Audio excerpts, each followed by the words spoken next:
Brother, this question is from a non-Muslim sister. She is present in the audience, but for security reasons, she will not like to come on the microphone. I'll be reading her question. If a non-Muslim girl wants to marry a Muslim boy, and the Muslim boy asks the girl to convert, not by force, but because he wishes her to accept the religion, is it wrong? Meaning, is it wrong on the part of the boy to ask to convert? Secondly, if a non-Muslim girl marries a Muslim boy without converting, but still follows the Islamic religion as it is supposed to be followed, is it wrong on the part of the girl to follow the religion but without converting? Her name is Khushbu. She's a teacher by profession. Sister asked the question, there's a non-Muslim had to ask a question, that can a non-Muslim girl, if he wants to marry a Muslim boy and the Muslim boy requests her to accept Islam, is it right? And if a non-Muslim girl follows Islam without converting, is it acceptable? The Quran says in Surah Baqarah, chapter number 2, verse number 221, that do not marry unbelieving women until they believe.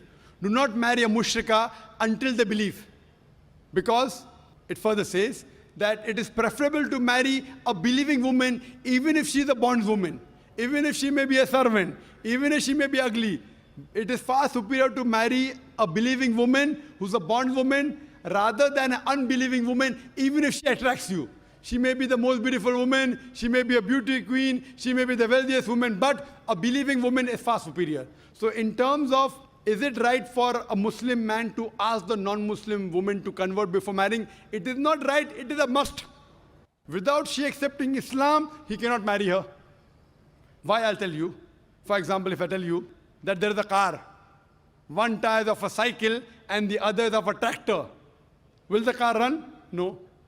All the tires should either be of a bicycle, you'll have a handcart at least, or of a tractor, you'll have a proper tractor. Because when you're leading a life, the views and philosophies, the major thing, the goal of Jannah should be same.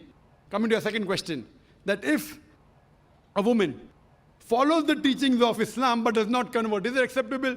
See, for conversion, you don't have to publicly announce. You don't have to come on the microphone and say, I bear witness that there is no God but Allah. It's not a must. If you feel your life is in danger, if you say within your heart and tell it to Almighty God, you don't even require any witness. It's between you and Allah. So there is no particular ceremony that is required. But proclaiming is preferable so that the people in the world don't misunderstand you. But if you feel your life is in danger, if you proclaim to Allah only and keep it in your heart and follow, alhamdulillah. Following is more important than proclaiming. It is preferable for the lady not to mention but yet follow Islam than to mention she has converted and not follow Islam. Have you heard my answer? It is preferable for a non-Muslim woman to practice Islam without proclaiming rather than proclaim and not practice Islam. Practicing is more important than proclaiming.